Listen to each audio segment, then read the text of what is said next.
If you want to succeed, you have to go for it and give it all you've got. The people who really succeed are the people who give extra effort and push themselves beyond their normal limits. There is a principle: new powers are discovered every time you push yourself farther than you've ever gone before. There are deeper layers of energy, talent, and creativity within you, waiting to be tapped.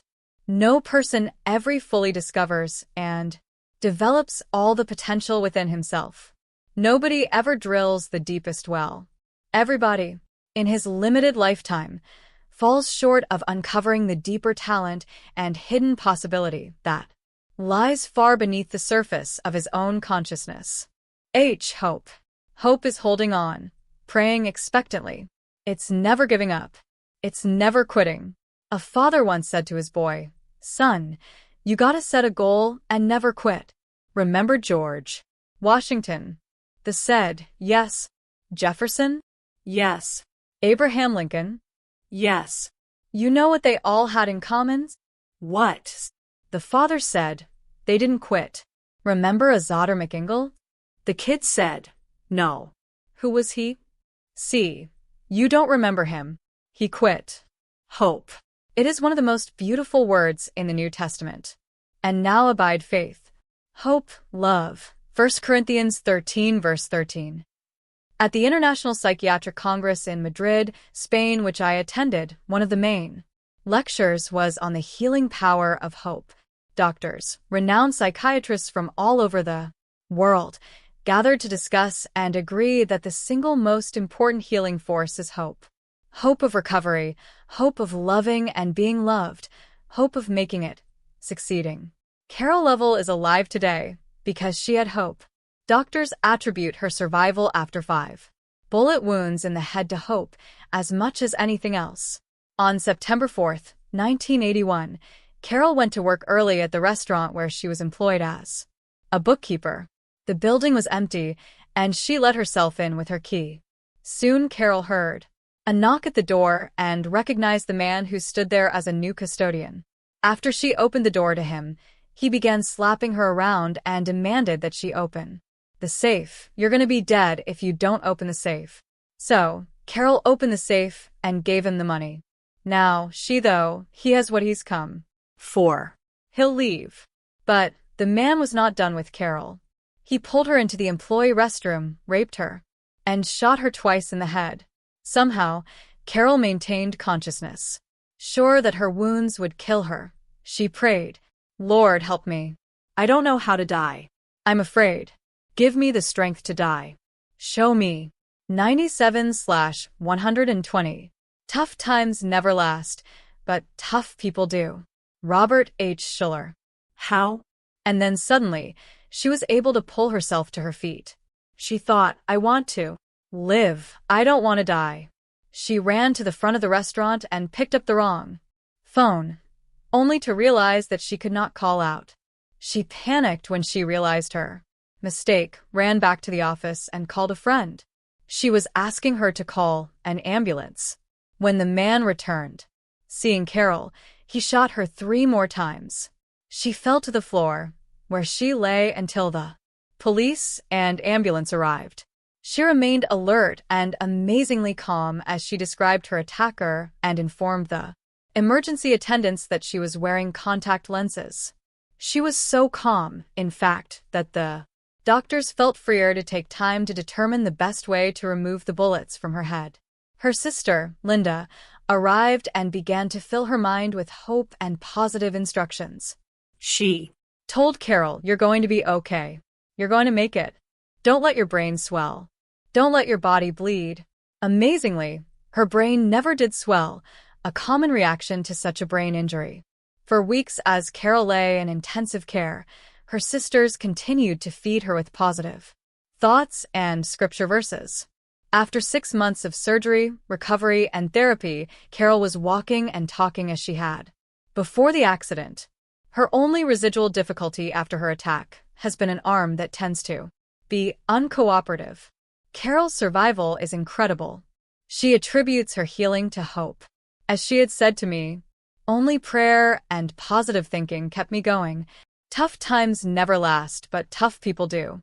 If you want to succeed, if you want to conquer, then hold on, praying expectantly. Knock. Knock out depression, knock out discouragement, knock out all kinds of forecasts of gloom. And doom. You may not be able to control everything that happens to you, but you can. Control how you will react. Even if the doctor has given you shattering news, you don't have to be knocked down. You can get up and fight. You can win, perhaps over the disease, but most certainly over the depression. No one has fought more gallantly and won more graciously over the battle of cancer than beautiful Marguerite Piazza. This extraordinary woman sent me a cassette tape in which she told her story. I played her cassette one day while riding in my car. I was so moved that I had to pull over to the side of the road until she was finished. It was in the peak of my career performing in New York City when I noticed a pink spot on my right cheek. I thought it was one of those zits, as the kids say. I assumed it would go away, so I just put a little extra makeup on. But it didn't go away. Every time I was at the doctor for laryngitis or some other minor ailment, I'd refer to my spot. They'd examine it, but always responded, "It's nothing. Don't worry about it." So I didn't, but it did not go away. At this time, I was at a point in my life where I was known as the lady who had everything. I was one of the 10 best-dressed women in the world. I was reported to be very beautiful. I was a star at the Metropolitan Opera. I had created a thing called the Act for supper clubs. I was the first one to have dancers and all that kind of thing.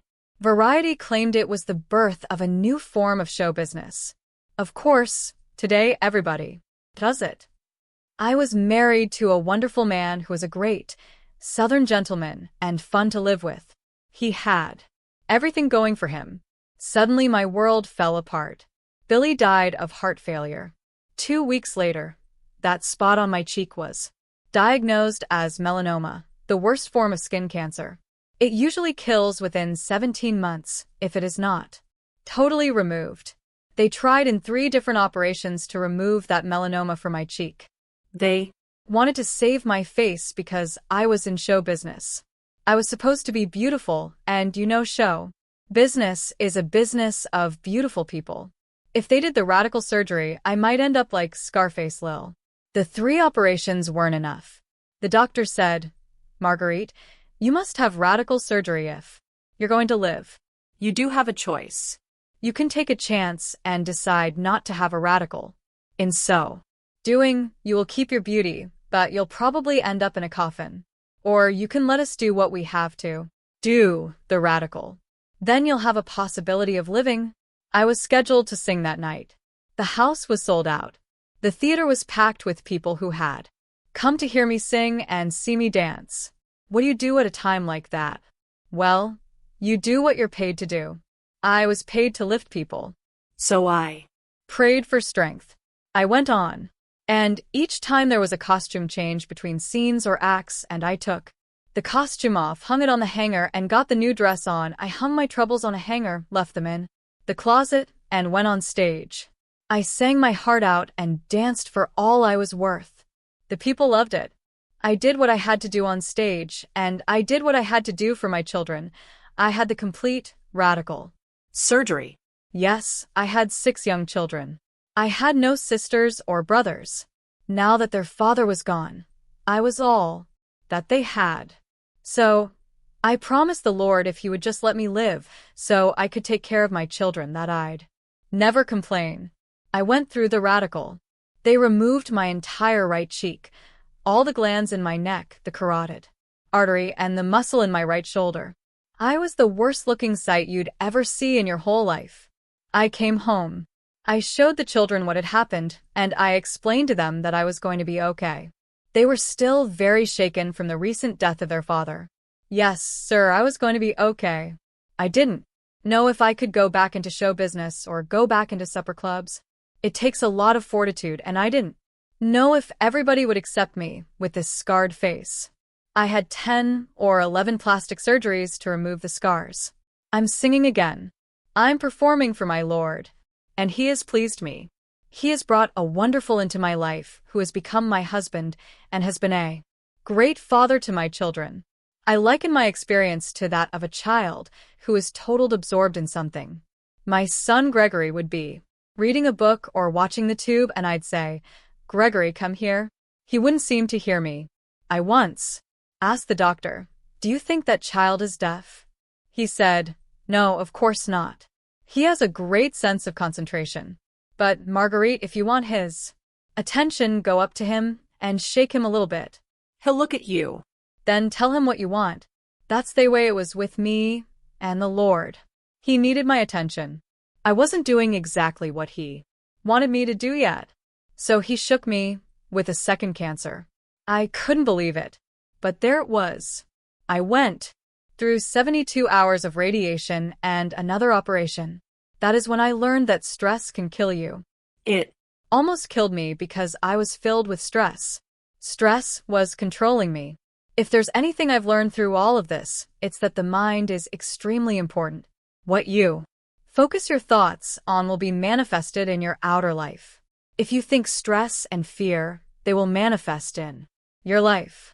And if you think love and understanding, they will also manifest and bring to you all of the things that God wants you to have. Do as Marguerite did. Knock out depression, discouragement, forecasts of gloom and doom. Take control of your life and your future by knocking out all negativity. Laugh. You must keep a sense of humor and be able to laugh at yourself. Have you heard the story of Oral Roberts, Billy Graham, and Robert Schuller? The story goes that they all died earlier than planned. Peter met them at the gate. "I'm sorry, guys. Your rooms aren't ready yet. You'll have to wait downstairs in hell until your room is ready." Before long, Satan called and said, "Peter, hurry up and get these guys out of here." Oral Roberts is healing the sick. Billy Graham's saving all the souls, and Robert Schuller's raising money to air condition the place. Believe me, you can't be a successful possibility thinker unless you can laugh at yourself and laugh at life's difficulties.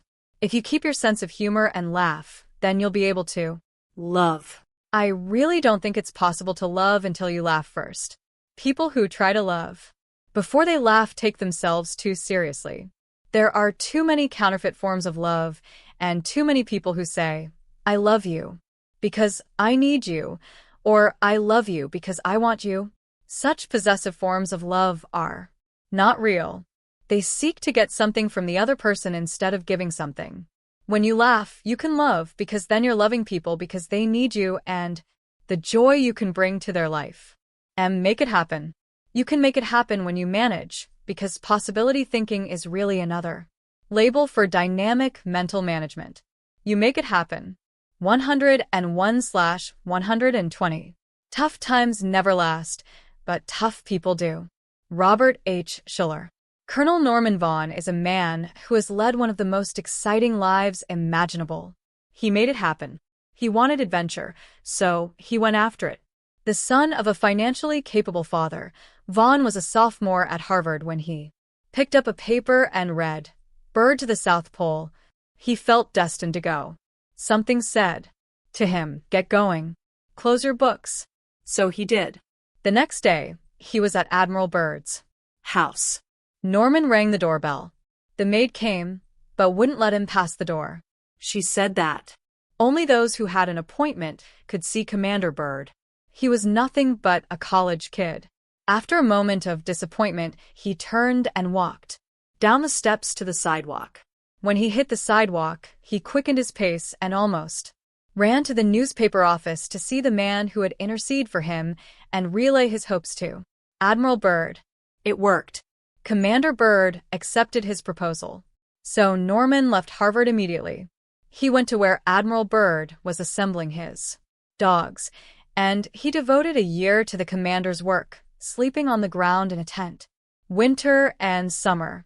In order to eat, he volunteered to be a waiter at the nearest inn in exchange for leftover food. Admiral Byrd reviewed Norman's efforts and decided to take him on the expedition. Since he had had experience driving dog sleds, Norman was classified as one of the 5 professional dog sled drivers. They took 97 dogs, 10 teams, to unload the 2 ships.